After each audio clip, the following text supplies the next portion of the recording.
자, 안녕하십니까.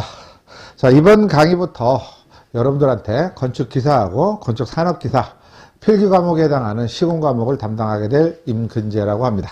다시 한번 인사드리겠습니다. 자, 이름을 간단하게 설명을 드리고요. 자, 아마 교재에 이름이 이렇게 써 있을 거예요. 제 교재가 아니고 다른 교재로 준비하시는 분들은 수업을 듣는 데는 크게 지장이 없을 텐데요. 교재에 있는 내용을 참조하라고 그랬을 때 순서가 뒤죽박죽했다든지 그 내용이 없을 수가 있으니까 그거는 여러분들이 감안을 하시고 들어주시고, 가급적이면 제 이름이 들어가 있는 교재를 들어주시면 수업은 좀 더 편하게 진행될 수 있습니다. 자, 궁금하신 거 있으시면 이렇게 메일 주세요. 이쪽으로 질의를 하셔도 되고요. 여러분들 다 알죠? 이렇게 합격하자 건축기사 카페 이름입니다. 여기에 글을 올리셔도 되고요. 이렇게 건축기사 글 올리셔도 되고, 저 믿음교육원 홈페이지에다가 올리셔도 괜찮으니까 그렇게 해서 여러분들이 내용들을 공부하다가 궁금한 거 있으면 언제든지 질의를 해주시면 최선을 다해서 답변을 해드리도록 하겠습니다. 앞에서 여러분들이 그 건축기사 혹은 건축산업기사를 준비하는 요령 등에 대해서 아마 들으셨을 거예요. 그렇죠. 그 강의를 잘 들어보시면 시공 과목이라고 하는 것 중요성을 제가 많이 어필을 했을 겁니다. 실제로 많은 실기를 보신 분들의 입에서는 시공은 절대적으로 이론부터 해야 된다라고 하는 말들을 많이 하시니까 그 뜻을 놓치지 말고 여러분들 잘 캐치를 해서 정리를 해 두시기 바래요. 아울러 그거 말고라도 우리가 시공, 이렇게 필기 시공이죠. 시공에 관한 시험 준비 요령이 있어요. 이 부분이 있죠. 이 부분은 카페에도, 합격하자 건축기사 카페에도 있고 믿음교육원 홈페이지에 거기 샘플 강좌에도 있습니다. 그래서 가급적이면 이 강의를 전부 듣고 오시고 나서 본 수업을 들어주시면 좋습니다. 그러면 공부를 어느 파트를 해야 되는지, 또 어떻게 공부를 해야 되는지 그런 부분들을 좀 더 명확하게 정리를 해놨으니까 그 내용을 기본으로 해서 우리가 본격적인 수업을 진행을 할 겁니다. 자, 그러면 이제 지금부터 우리가 총론이다라고 하는 부분들을 정리를 할 거예요. 자, 총론이다라고 하는 부분은 크게 봤을 때 내용이 어떤 내용으로 구성이 되어 있느냐. 첫 번째가 이제 개요라고 하는 것이 있죠. 이렇게. 시험에는 그렇게 많이 나오지는 않습니다만은 간단한 용어 정도 이렇게 나올 수 있습니다. 그래서 이 개요를 간단하게 정리를 할 거고요. 중요한 부분이라고 하는 것이죠. 관리기법이다라고 하는 부분이에요. 이 관리기법은 필기에도 나오고 실기에도 나옵니다. 그런데 이 부분은 조금 말이 어려울 수 있어요. 사실은 저기 하나의 예를 들면 라이프 사이클 코스트라고 하는 그와 같은 단어를 우리 시험용으로 해서는 반 페이지도 안 되게 정리를 해요. 그런데 실질적으로 이거 관리기법에서 라이프 사이클 코스트라고 하는 학문을 실제로 수행을 해보면 한 두 학기 정도는 해야 그런 내용들을 알 수 있는 겁니다. 그러니까 한 번의 내용들을 쉽게 여러분들이 다 이해하겠다 이렇게 판단하시면 안 돼요. 그렇기 때문에 이 파트를 정리할 때 제가 다시 한번 언급을 하겠습니다만은 이 파트는 이해가 되면 되는 대로, 안 되면 안 되는 대로 그냥 넘어가셔야 됩니다. 저기서 자꾸 시간을 끌고 있으면 뒤로 진도를 정확하게 우리가 나갈 수가 없어요. 빠른 속도로 지금 진도가 나가야 되는 거죠. 그래서 제가 설명드린 것만 여러분들이 딱 기억을 하신다라고 해야 될 부분이 보통 관리기법이다라고 하는 거고요. 여기서는 좀 내용들이 좀 쉬워지죠. 우리가 공사 시공 방식, 요거를 다른 말로 이제 계약 방식이다라고 이야기를 하는 거예요. 건축주하고 어떤 방법으로 계약을 하느냐, 이런 것들이니까 요거는 조금 생각하시면 손쉽게 여러분들이 알 수 있는 내용들이고요. 자, 저런 방법들이 결정되면 우리가 입찰이다라고 하는 걸 하는 거죠. 입찰이 완료가 됐다라고 하는 것은 계약이라고 하는 것까지 우리가 완료된 것을 의미를 해요. 총론에서는 사실 공사 시공 방식하고 입찰 및 계약이다라고 하는 것들이 가장 중요합니다. 그러니까 이거는 간단하게 여러분들이 정리할 거고, 이 내용도 복잡하지는 않은데 제가 조금 더 시간을 길게 투자해서 설명을 드릴 겁니다. 그 이유는 저거를 이해하는데 여러분들이 빨리 이해가 안 되기 때문에 그 시간을 조금 투자를 할 거예요. 자, 다섯 번째로 가서 이렇게 시공계획이다라고 하는 파트가 있어요. 이 시공계획은 사실은 시공 파트라고 하는 과목에서 굉장히 중요합니다. 그렇죠? 앞에서 제가 시험 준비 요령을 보고 오시라 그랬죠. 그럼 시공의 범위다라고 하는 것들도 다 설명을 드렸을 겁니다. 그와 같은 범위 속에서 어떤 공정의 시공을 계획을 세운다라고 하는 건 굉장히 중요한 건데 시험을 요 파트에서 내기는 힘들죠. 그러니까 이거는 가설공사, 토공사, 철근 콘크리트 공사, 철골공사, 조적공사, 마감공사 등등등 각 공정별의 모든 내용을 다 알고 있어야지만 시공 계획을 세울 수 있는 겁니다. 그래서 전반적인 아주 간단한 사항에 해당하는 것만 내용들을 가지고 정리를 합니다. 자, 그리고 나서 우리가 5번째로 가서 이렇게 6번째가 되겠죠. 번호가. 자, 6번으로 가면 공정관리라고 하는 것이 있죠.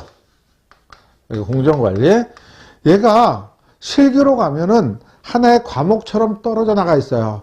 여기서는 제가 보통 공정관리다라고 해서 한 3시간 반에서 4시간 정도를 가지고 여러분들 설명을 드릴 건데 실기 쪽으로 가면 저기가 문제풀이까지 전부 다 합해서 거의 한 18시간 정도의 분량으로 늘어나게 됩니다. 그러므로 지금 이 부분에서 한 문제 내지 2문제가 필기 때 나오는데 나중에 실기 때를 대비해서 여러분들 잘 정리를 해 두셔야 되는 거고요. 7번째로 가서 이제 품질관리다라고 하는 것이 있어요. 이렇게. 자, 품질관리가 사실은 공정관리하고 같이 묶여 있는 겁니다. 묶여서 우리가 한 파트로 해서 실기 때 정리가 될 건데 이 2가지에 해당하는 내용들은 여러분들이 지금 잘 정리를 해 두세요. 시험에도 중요하지만 실기 때 가서 시간을 그만큼 벌고자 하면 여기서 잘 정리를 해 두시는 것이 좋다라는 뜻입니다. 전체적으로 배워야 될 내용은 이만큼에 해당하는 내용들이고 내가 어느 지점에서 중요하다라고 하는 것들을 지금 설명을 하고 있는 겁니다. 우리 시공 제1장 총론에서부터 제12장 적상까지 어느 파트가 중요하다라고 하는 것은 이미 앞에서 다 설명을 드렸어요. 어디서요? 아까 얘기했죠. 여기에 시험 준비 요령. 필기 시공 준비 요령이라고 하는 걸 보면 어느 파트가 중요하다라고 하는 걸 설명을 해서 최소 4개 파트에 해당하는 것만 하면 우리는 무엇을 할 수 있다? 60점을 맞을 수 있다. 이런 쪽에 설명을 드렸으니까 행위 안 보신 분들은 다시 한번 말씀을 드려요. 그 앞에 해당하는 내용들을 잘 봐두시기 바랍니다. 저는 가급적이면 앞으로 수업을 진행함에 있어서 교재 몇 페이지에 몇 페이지 이런 설명을 안 하고요. 교재에 있는 거의 순서대로 보통 일반적으로 수업을 나가요. 그래서 그냥 페이지 수를 보려면 제가 또 이렇게 와서 일일이 페이지를 봐야 되잖아요. 그러니까 자, 교재를 참조하시고 그러면 진행에 맞춰서 이렇게 수업이 진행이 될 거니까 교재를 넘겨가시면서 봐주시면 되고요. 만약에 그 순서가 뒤바뀔 때는 제가 교재 순서가 조금 뒤바뀌어서 라는 단서를 달아가면서 여러분들 설명을 드릴 겁니다. 그러면 거기에 맞춰서 여러분들이 앞뒤로 찾아가시면 금방 나올 수 있으니까 그렇게 해서 여러분들이 맞춰주시고요. 저는 주로 수업을 할 때 진행을 해보시면 알지만 판서를 주로 많이 하면서 판서 내에서 설명을 하고 공법이나 이런 것들은 그림을 좀 많이 그려가면서 설명을 합니다. 그 이유는 첫 번째, 시공은 범위가 굉장히 넓습니다. 그 넓은 범위를 그냥 무작정 암기한다라고 하는 것은 굉장히 힘들어요. 더군다나 필기뿐만이 아니고 실기까지 가야 되는데 실기에서 그거를 이해한다. 그런 시간이 더 많이 필요하게 됩니다. 그래서 이해를 바탕으로 해서 여러분들한테 내용을 전달하기 위해서 많은 노력을 할 거예요. 그래서 칠판에다 많이 그립니다. 그리기 때문에 가급적이면 제가 칠판에 쓰는 대로 여러분들도 같이 써가면서 그대로 노트화 시키시면 그게 바로 썸머리 노트가 바로 될 거예요. 그렇죠. 그래서 책에 해당하는 내용은 그 다음에 책을 보세요라고 하든지 아니면 과정이 딱 끝나고 나면 여러분들 책을 보면서 문제를 풀어가는 방법으로 해서 공부를 하시면 내용을 쉽게 이렇게 따라올 수 있을 겁니다. 자, 우리 총론에서 제일 첫 번째 개요다라고 하는 파트가 있습니다. 자, 넘버링은 제가 이렇게 바꿔서 개요다라고 하는 말로 이렇게 제목을 달아놓고 한번 시작을 하면 제일 첫 번째가 뭐가 있어요? 시공의 의의다라고 하는 말 있죠. 자, 시공이다라고 하는 것은 간단하죠. 이건 뭐요? 건축물을 구현하는 거다. 건축물을 눈에 보이게 만들어가는 방법이다라고 하는 겁니다. 그래서 우리가 보통 이제 공사를 진행하는 방법, 그래서 저걸 우리가 공법이다라고 설명을 드렸고, 그리고 이 구현을 하는데 원칙이 하나 있어요. 무슨 원칙이 있어요? 최단 시간 내에 이렇게 최저의 비용입니다. 최저의 비용으로 우리가 건축물을 구현시키는 학문을 우리는 건축 시공이다라고 저렇게 이야기를 합니다. 중요한 것은 여기 시간이다라고 하는 부분하고 여기 시간이죠. 이렇게. 그 다음 비용이다라고 하는 부분들이 저렇게 가장 짧아야 되고, 그 다음 비용도 낮아야 된다라는 거죠. 그런데 저게 범위에 따라서 달라진다라는 뜻이에요. 그거는 제가 EC라고 하는 파트를 설명을 하면서 어디에서 관리기법이라고 하는 거에서 우리가 라이프 사이클이다라고 하는 건물의 생애를 그려놓고 거기서 잠깐 언급을 한번 해보겠습니다. 그러니까 여기 나와 있는 시간이다 비용이다라고 하는 것은 무조건 내가 시간을 줄여야 되고 무조건 내가 비용을 낮춰야 된다. 이렇게 생각하시면 안 된다는 뜻입니다. 자, 그 범위의 의미는 제가 다시 한번 설명을 드리도록 할 거고요. 자, 두 번째로 가니까 우리 교재에 뭐가 써있냐면 건축의 현대성이다라고 하는 것이 써 있어요. 보통 제가 이렇게 노란색에 해당하는 제목으로 글씨를 쓰면 약간 중요하다라고 하는 말의 의미가 있는데 사실은 이렇게 생각하셔야 돼요. 전체 총론 범위 내에서 여기가 중요한 거죠. 여기는 그렇게 빈도가 낮은 겁니다. 낮은 거 안에서 굳이 찾자 그러면 얘가 중요하다라는 뜻이기 때문에 무조건 제가 노란색으로 내가 타이틀을 단다 그래서 여러분들 저거 중요하다 이렇게 생각하지 말고 경중의 차이는 전체 외곽에서부터 파악을 해가지고 우리가 총론, 토공사, 콘크리트, 그렇죠? 철골 이렇게 그래서 많이 가면 적산까지 해당하는 부분까지니까 그게 중요하고 거기에서 다시 요게 또 중요하고 그 다음에 보면 이렇게 다시 안으로 들어와서 중요하다라고 하는 우선순위는 여러분들이 조금씩 상기를 해가면서 수업의 내용들을 듣는 것이 좋습니다. 자, 그 다음 이제 이 현대성이다라고 하는 것을 보면 첫 번째 뭐가 있어요? 기계화 시공이라고 하는 거죠. 기계화 시공. 요거를 우리가 성역화라고 하는 말을 씁니다. 이 성자가 한문으로 썼을 때 생자로도 읽어요. 그래서 저거를 생역화라고도 이야기를 해요. 이거는 무엇을 여러분들이 뜻하면 되냐면 작업의 효율을 극대화시키자라고 하는 쪽으로 가는 겁니다. 그래서 사람이 하는 것보다는 기계가 하는 것들이 일단은 작업의 효율도 좋고 또 정밀도가 높아지고 비용까지도 고려를 했을 때 그 부분이 좋아진다라고 하면 그쪽에 해당하는 파트로 변환을 해야 된다라는 거죠. 그러기 위해서는 우리가 뭐를 해야 돼요? 건식화라고 하는 걸 하는 거예요. 건식화라고 하는 말 자체는 뭐예요? 우리가 물을 타서 현장에서 뭔가를 만들어서 하는 것보다는 어떤 부품을 만드는 거죠. 부품을 만들어서 현장에서는 조립만 하는 거예요. 그 현장에서 조립하는 공법을 우리는 뭐라 그래요? 우리가 조립식 뭐 이렇게도 이야기를 하고 그 다음 선조립 이렇게 이야기도 하는 거죠. 그래서 먼저 부품을 만드는 겁니다. 그래서 이런 과정들을 그냥 우리가 영어로 설명을 할 때 이렇게 자, 프리라고 하는 말을 씁니다. 그래서 미리 뭐 이렇게 하는 거고 프리페브화라고 하는 말을 써요. 이렇게 프리페브. 그래서 미리 부품을 만들어 가지고 간다. 쉽게 정리하면 조립식에 해당하는 거다. 여러분들이 이렇게 생각을 하시면 됩니다. 그럼 얘를 조립식으로 하고 기계화로 가기 위해서는 우리가 부품이다라고 하는 것들을 만들어지겠죠. 그냥 뭐 건축에 100% 적용이 되지는 않겠습니다만은 부품이다라고 하는 것들을 따져보면 뭐 기둥, 그죠? 보, 슬라브, 뭐 계단, 뭐 창호, 뭐 이런 쪽들. 그래서 이 부품에 해당하는 것들을 우리가 3S다라고 보통 이렇게 이야기를 해요. 그러니까 이 3S는 뭐냐라고 하면 일단은 부품을 단순화해야 되고 규격화 시켜야 되고 그거를 전문화 시켜야 된다라는 거죠. 이렇게. 복잡하게 되면, 그렇죠. 복잡하게 되면 만들기가 힘들어지는 거고, 예를 들어서 계단이다 그러면 계단의 폭을 딱 정해져 있는 거니까 딱 기능만 만족하면 되는 거죠. 그런 것들은 거기에 맞는 크기들을 일률적으로 딱 만들어서 우리가 건물에 쓰자. 아마 계획 쪽에서 모듈이다라고 하는 말들을 아마 들어보신 분들이 있을 거예요. 그런 것들을 적용하자라고 하는 것과 같이 일맥상통하는 이야기입니다. 요거를 우리가 보통 3S다라고 이야기를 해요. 그래서 요 시험이 가장 가끔 물을 수가 있습니다. 실기에서도 건축의 3S에 대해서 쓰시오라고 물을 수 있으니까 요거를 같이 기억을 해 두시고 요거를 설명드리기 위해서 지금 앞에 있는 과정들을 설명을 드린 거예요. 여기를 지금 현대성이다라고 하는 타이틀을 달았는데 그 현대성이다라고 하는 의미는 뭐냐면 요즘의 경향이다라고 하는 것들이죠. 근데 이제 요게 요즘 너무 빨리 진행되고 있죠. 요즘의 경향이다라고 하는 것은 어떤 책에도 없지만 우리가 AI라고 하는 것들을 지금 무시하지 못할 거란 말이에요. 그렇죠. 그러니까 그런 부분들이 더 빠르게 변화가 될 수 있으니까 일반적인 상황으로 내용들을 정리하고 있다. 이렇게 여러분들이 봐주시면 좋습니다. 자, 그리고 나서 네 번째, 우리가 여기 관리기법이라고 하는 것이 있죠. 관리기법의 개선이다라고 지금 설명을 하고 있어요.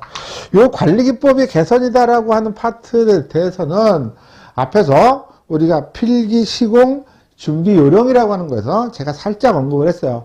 계약의 범위가 확장이 되고 그 다음에 작업에 하는 주체가 달라지기 때문에 일하는 범위가 달라지죠. 그럼 계약하는 것도 달라지고 일하는 범위가 달라진다. 그래서 관리기법이다라고 하는 것이 달라진다라고 그랬으니까 요 파트를 조금 더 우리가 세부적으로 우리가 총론 두 번째 절에 해당하는 관리기법이다라고 하는 쪽에 가서 내용들을 이렇게 설명을 한번 해보도록 하겠습니다. 자, 그 다음 교재 보면 건설의 표준화 이런 거 있고 범위 이런 것들을 한번 그냥 읽어보시면 여러분들 쉽게 내용들을 알 수 있을 것 같아요. 자, 세 번째로 가고 교재 번호하고는 좀 다르죠. 그러니까 그거는 여러분들이 감안해서 들어주시기 바랍니다. 자, 거기 보니까 건설 관계자라고 하는 것이 있죠. 이렇게 건설 관계자에 해당하는 부분이 있습니다. 일단은 우리가 건축물이다라고 하는 것을 짓게 되면 그 건축물을 소유하는 사람들이 있어요. 그걸 우리는 건축주라고 이야기를 해요. 건축주. 이 사람이 공사를 발주한다 그래서 얘를 우리가 발주자. 보통 이렇게 얘기하는 거죠. 그래서 이 사람들은 이제 같은 문구로 우리가 보통 정리를 해요. 그러면 이 사람들이 내가 어떤 목적물을 짓기 위해서 제일 먼저 무엇을 해요? 설계 파트라고 하는 데다가 우리가 의뢰를 합니다. 그래? 물론 이 앞에서 기획을 하는 단계도 있습니다. 기획을 하는 데 있지만 일단은 여러분들이 이해를 돕기 위해서 크게 설계를 의뢰를 하는 거죠.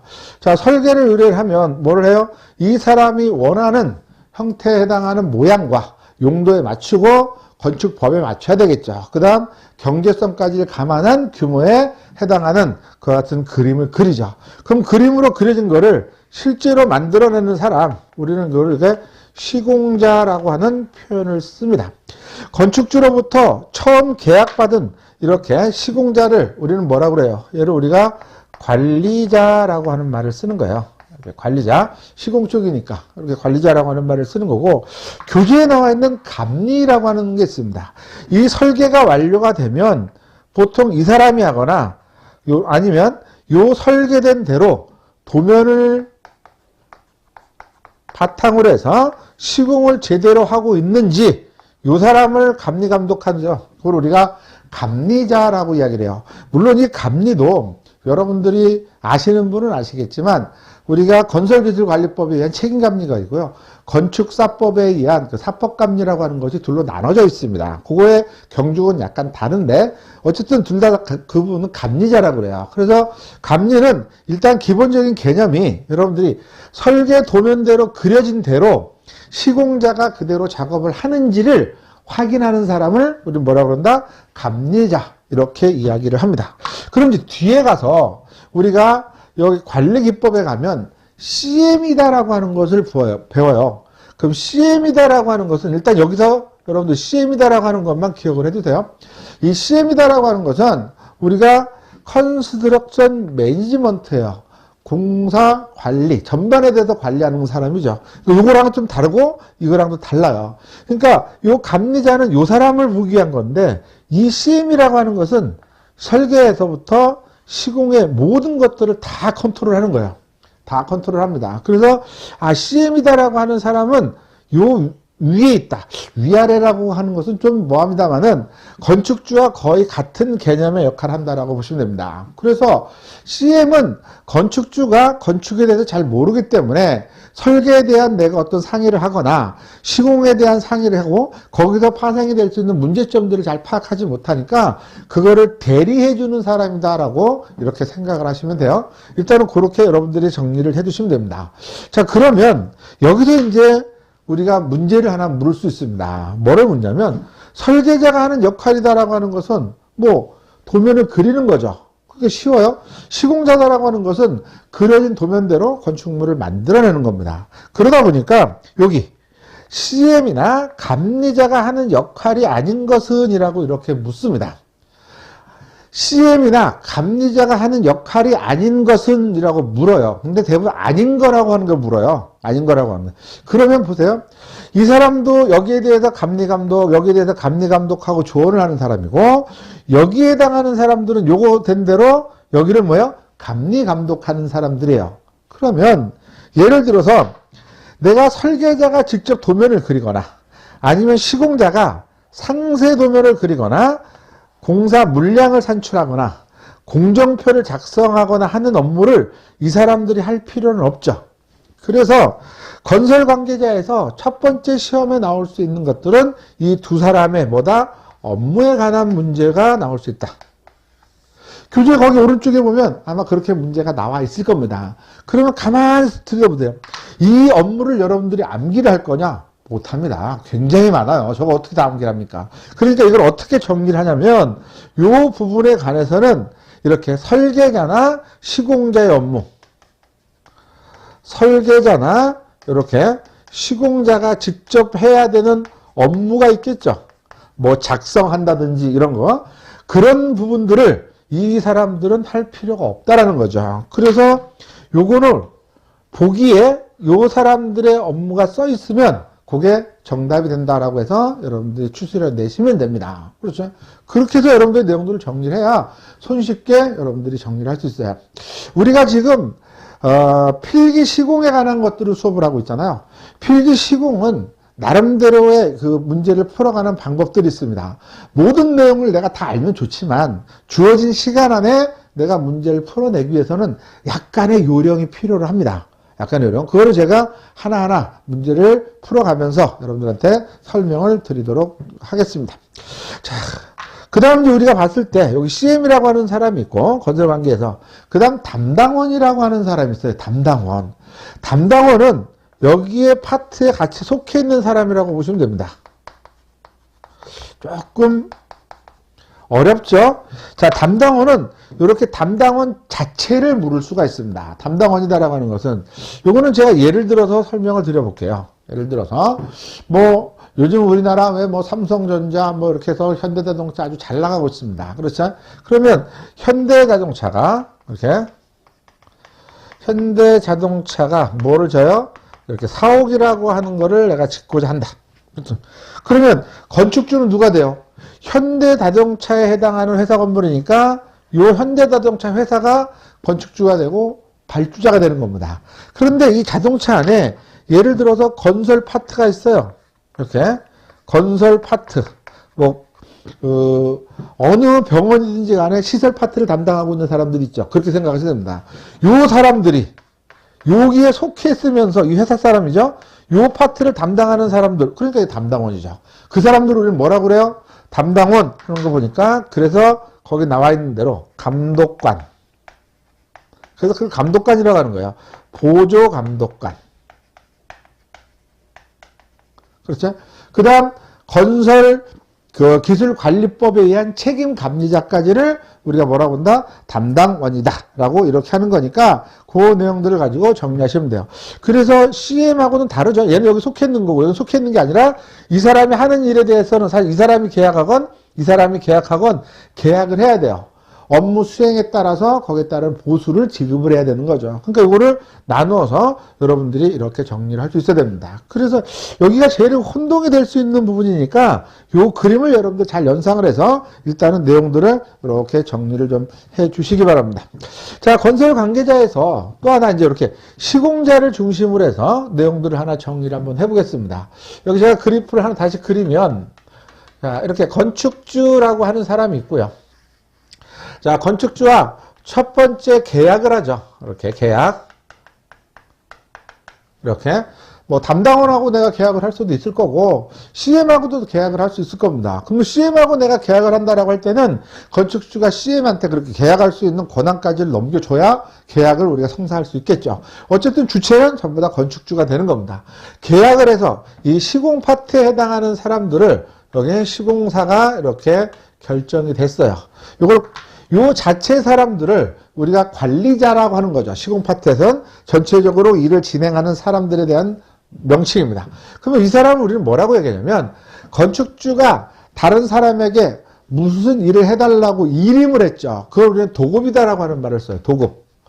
자, 도급이다라고 하는 말은 제3자에게 일임하는 행위를 도급이다라고 이렇게 얘기해요. 건축주로부터 처음 받은 사람을, 이 사람을 우리는 원도급 이렇게 이야기합니다.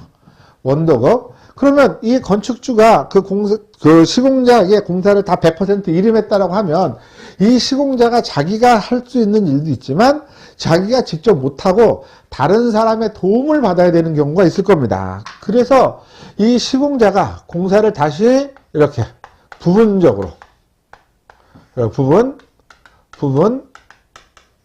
이렇게 부분적으로 공사를 나눠줘요. 그러면 원도급자로부터 공사를 저렇게 부분적으로 일임을 받았죠. 그러니까 이걸 우리 또 뭐라 그래요? 도급이다라고 이야기를 해요. 근데 이거는 밑으로 받았다 그래서 이거를 우리가 하도급 이렇게 이야기를 합니다. 그래서 여러분들이 원도급이다라고 하는 말하고 하도급이라고 하는 말을 여기서 정확하게 구분을 하셔야 되고요. 제도급하고 제하도급이라고 하는 것이 있는데 그거는 사실 우리 법에서 사실은 살짝 금지를 하고 있는 거예요. 예를 들면 건축주하고 이 시공자가 100이라고 하는 금액으로 공사를 계약을 했습니다. 공사를 계약을 했어요. 그런데 이 시공자가 공사를 하나도 하지 않고 다른 사람한테 이 공사를 전부를 다 넘겨주면서 90이라고 하는 것만 넘겨줘요. 너는 예를 들어 금액을 제가 써보겠습니다. 100억에 계약을 했어요. 근데 자기가 10억을 이윤이라고 생각하고 자기는 갖고 다른 사람한테 공사량 전체를 다 주면서 너는 90억에 해라. 그러면 건축주는 가만히 앉아서 100억에 해당하는 가치 건물을 얻는 것이 아니라 90억에 해당하는 가치의 건물을 얻게 되겠죠. 이걸 우리는 뭐라 그래요? 얘를 제도급이다라고 얘기해요. 제도급. 그렇기 때문에 이 제도급은 이걸 우리가 금지를 하고 있다 이렇게 보시면 됩니다. 또 요즘은 잘 나타나지 않는데 말도 잘 안 써요. 제하도급이라고 하는 말을 씁니다. 이렇게 부분으로 공사를 받은 사람이 다시 부분으로 이렇게 나눠주는 거죠. 저렇게 계속 나눠주다 보면 여기 원도급자가 이윤 가져가고 여기 하도급자가 이윤 가져가고 여기 제하도급자가 또 하도급자가 이윤을 가져가고 그럼 건물에 투입되는 실제 비용이 적어진다라는 거죠. 그래서 이것도 마찬가지 우리가 법으로 이렇게 금지한다. 그래서 제도급이다, 제하도급이다라고 하는 말을 쓰기는 하지만 잘 사용을 하지 않아요. 요즘은. 어쨌든 여러분들은 이거는 금지를 하고 있다라고 하는 걸 기억을 하시면 되고요. 원도급과 하도급의 의미를 잘 기억을 해두시면 좋습니다. 저거를 기억하고 나면 우리 교재에 뭐가 있어요? 이제 건설 노무자다라고 하는 것들이 있습니다. 자, 건설 노무자에 해당하는 것들을 보니까 노무자예요. 그 노무자하고 여러분들이 일단 구분해야 될 게 뭐예요? 관리자하고는 구분을 해야 됩니다. 지금 여기에 포함되어 있는 사람, 요 사람을 우리는 뭐라고 한다 그랬어요? 이 사람을 우리가 관리자라고 한다 그랬어요. 이게 건설회사에 있는 사람들이죠. 이거 관리자라고 하는 겁니다. 그런데 저렇게 노무자니까 실질적으로 어떤 계약을 해서 정식 사원보다는 임시직에 해당하는 사람들이 많을 겁니다. 그걸 우리는 일반적으로 노무자라고 하는 거예요. 그러니까 여러분들이 관리자와 노무자를 먼저 명확하게 구분을 해야 돼요.